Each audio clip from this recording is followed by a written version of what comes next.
तो हेलो दोस्तों, कैसे आप लोग। मैं आशा करता हूँ आप लोग बहुत मस्त होंगे। तो आज हम क्लास 10th के जो कि अध्याय फर्स्ट है वास्तविक संख्या, जिसको बोलते हैं रियल नंबर्स, तो हम पार्ट 1 और पार्ट 2 वीडियो में बना दिए थे। पार्ट 1 वीडियो में कॉन्सेप्ट और पहला क्वेश्चन करवाए थे, और पार्ट 2 वीडियो में पहला क्वेश्चन के जो 3 गो प्रश्न था उसमें मैंने करवा दिया था तीनों प्रश्न। अब क्वेश्चन नंबर 2 जो है उसको करने वाले हैं। देखिएगा, तो क्वेश्चन आपका है, कह रहा है कि दर्शाइए कि कोई भी धनात्मक विषम पूर्णांक 6q+1 या 6q+3 या 6q+5 के रूप का होता है, जहां q क्या है, कोई पूर्णांक है, जहां q कोई पूर्णांक है। तो देखिए इस सवाल को कैसे बनाते हैं, ध्यान से देखिएगा। यह कह रहा है दर्शाइए कि कोई भी धनात्मक विषम पूर्णांक।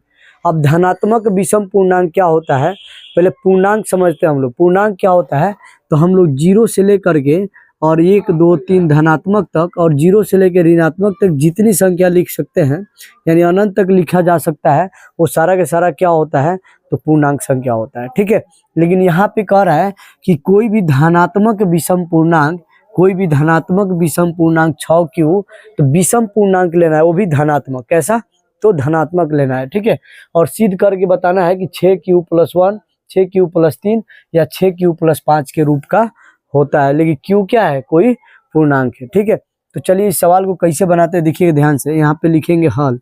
क्या लिखेंगे, हल लिखेंगे, हल।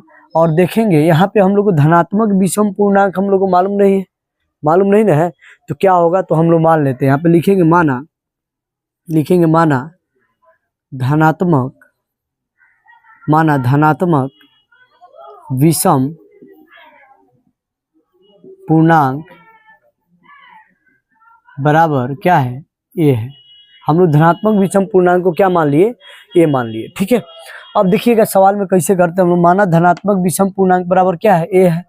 अब देखिए तो ध्यान से, कितना कितना दिया है आपका, 6q+1 और दिया है 6q+3 और कितना दिया है, 6q+5 दिया है। ठीक है, अब देखिए तो एक सूत्र होता है यूक्लिड विभाजन एल्गोरिथम का, याद कीजिए आप लोग, होता है ए बराबर BQ प्लस क्या होता है, आर। तो देखिए तो कुछ इस तरीका से नजर आ रहा है कि नहीं, इसके फॉर्म में दिख रहा है कि नहीं, यहाँ पे BQ+R के फॉर्म में यहाँ पे दिख रहा होगा, इसके रूप में दिख रहा होगा 6q+1 6q+3।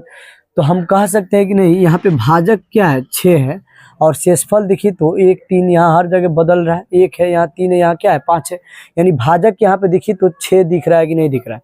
तो हम लोग यहाँ लिखेंगे भाजक, भाजक यानी b, भाजक को बोलते हैं b बराबर, देखिए तो यहाँ पे 6 है कि नहीं है, 6 है। ठीक है, अब देखिए करते क्या है, यहाँ पे भाजक आ गया, तो एक चीज जानते हैं आप लोग कि ये बराबर BQ+R होता है, लेकिन एक कंडीशन इसमें होता है क्या, 0 जो होता है शेषफल से, देखिए शेषफल जो होता है 0 के बराबर या 0 से क्या होता है, बड़ा होता है, और जो शेषफल होता है वो भाजक से क्या होता है, छोटा होता है। तो देखिए जो भाजक है ये क्या है, भाजक है, तो भाजक से शेषफल हमेशा क्या होगा, छोटा होगा। तो भाजक से शेषफल हमेशा क्या होगा, छोटा होगा। तो यहाँ पे भाजक क्या है, 6 है, भाजक कितना है, 6 है। तो शेषफल देखिए क्या क्या हो सकता है, ध्यान से देखिएगा, शेषफल क्या क्या होगा, ध्यान से देखिए। यहाँ पे शेषफल यानी कि यार क्या हो सकता है, देखिएगा ध्यान से। तो अगर भाजक 6 है तो शेषफल यहाँ पे 0 भी हो जाएगा, 1 भी हो जाएगा, 2 भी हो जाएगा, 3 भी हो जाएगा, 4 भी आ सकता है, 5 भी आ सकता है, लेकिन शेषफल कभी 6 नहीं आएगा, क्योंकि अगर भाजक 6 है तो शेषफल 6 नहीं आ सकता है, भाजक से छोटा ही आएगा शेषफल। ठीक है, अब यहाँ पे देखिएगा, अब हम लोग क्या करते हैं, अब देखिए लिखेंगे यहाँ पर हम लोग यूक्लिड विभाजन, यूक्लिड विभाजन, यूक्लिड विभाजन, यूक्लिड विभाजन एल्गोरिथम से चलेंगे, यूक्लिड विभाजन एल्गोरिथम से। ठीक है, तो यूक्लिड विभाजन एल्गोरिथम क्या कहता है, मालूम होगा आपको, ये बराबर क्या होता है, BQ अब प्लस क्या होता है, R, ये बराबर BQ+R। अब देखिएगा ध्यान से, हम लोग क्या करेंगे, बारी बारी से क्या करेंगे, एक बार शेषफल 0 रखेंगे, एक बार 1 रख के जांच करेंगे। देखिए यहाँ पे क्या होगा, लिखेंगे यहाँ पे R बराबर 0, तब देखिएगा जब R बराबर 0 लेंगे तब A बराबर क्या होगा, ध्यान दीजिए, A बराबर क्या होगा, तो BQ, B कितना है बताइए, B कितना है, यहाँ पे देखिए 6 है तो 6 लिखेंगे, Q मालूम नहीं है तो Q, अब प्लस यहाँ पे शेषफल क्या लिए, यहाँ पे 0 लिए है तो 0 लिख दिए। अब ये बराबर क्या हो जाएगा, ध्यान से देखिए, 6Q और 0 तो जोड़ेंगे इसमें तो 6Q ही होगा। अब समीकरण नंबर कितना हो गया 1। अब देखिए ध्यान से, एक बार शेषफल 0 लिया, अब शेषफल क्या लेंगे, जब r बराबर यहाँ लेंगे, जब r बराबर क्या लेंगे, r बराबर 1 लेते हैं, तब ये बराबर क्या हो जाएगा, ध्यान देखिए, ध्यान से देखिए, तो ये बराबर क्या हो जाएगा, देखिएगा ये बराबर हो जाएगा, यानी b कितना है तो 6 गुने q मालूम नहीं है तो q, अब प्लस यहाँ पे शेषफल कितना लिए तो 1, तो 1 ले लिए, ठीक है। अब देखिएगा 6q + 1, ये आपका आ गया समीकरण नंबर 2 आ गया, समीकरण नंबर 2 आ गया, ठीक है। अब देखिए क्या करते हैं, r बराबर लेंगे, यहाँ पे हम लोग 2 लेंगे, तब देखिए ये बराबर क्या होगा, तो ये बराबर क्या हो जाएगा, देखिए तो यहाँ पे b कितना है 6, तो 6q प्लस यहाँ पे क्या है शेषफल 2, इसको मान लेंगे समीकरण नंबर 3। अब क्या करेंगे, देखिए ध्यान से, अब यहाँ पे लेंगे हम लोग, एक बार लेते हैं, देखिए शेषफल 0 लिए, एक बार 1 लिए, एक बार 2 लिए, अब एक बार यहाँ पे क्या लेंगे, r बराबर लेंगे 3 लेंगे, तब ये बराबर कितना होगा, ठीक है। तो ये बराबर कितना हो जाएगा, तो देखिए ध्यान से, यहाँ पे ये बराबर b कितना है 6q प्लस शेषफल कितना है 3, अब इसको मान लेंगे समीकरण नंबर 3 मान लेंगे, ठीक है। अब यहाँ पे देखिएगा, एक बार अब लेंगे r बराबर 4, तब ये बराबर कितना होगा, ये बराबर हो जाएगा, देखिए b कितना है 6, तो 6q प्लस r के जगह पे, देखिए यहाँ पे r की जगह पे कितना लेंगे 3, ठीक है, सॉरी यहाँ 3 ले लिया ना, तो 4 लेंगे, यहाँ पे r 4 लिए, यानी शेषफल 4 लिए, तो इसको मान लेंगे समीकरण नंबर 4। अब देखिए r बराबर क्या लेंगे 5 लेंगे, तब ये बराबर देखिए क्या होगा, तब ये बराबर हो जाएगा आपका, ये बराबर हो जाएगा b के जगह पर कितना होगा 6, q मालूम नहीं है, और शेषफल कितना 5, इसको मान लेंगे समीकरण नंबर 5। अब देखिए शेषफल हम लोग बारी बारी से रख करके 5 को शेषफल जितना आ सकता है, भाजक से छोटा शेषफल जितना आएगा उतना रख कर हम लोग क्या किए, जांच कर लिए।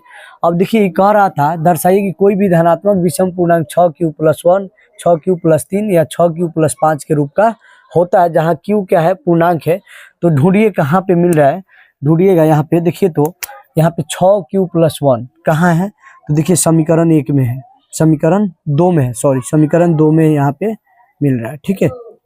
अब देखिएगा ध्यान से, अब क्या है 6q + 3 है, तो 6q + 3 कहाँ पे है, तो समीकरण 2 में है, देखिएगा, ठीक है। अब देखिए 6q + 5 कहाँ है, तो 6q + 5 देखिए समीकरण 5 में है, ठीक है, समीकरण 5 में है। तो हम लोग कह सकते हैं, यहाँ पे लिखेंगे, अतः चाहे ऐसे लिख देंगे हम लोग, समीकरण 2, 3 और 5 से प्राप्त होता है कि कोई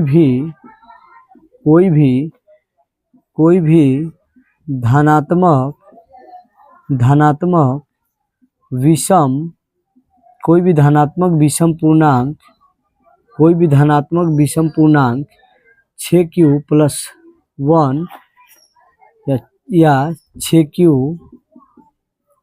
6q प्लस कितना है 6q + 3 या 6q प्लस कितना है 5 के रूप का होता है।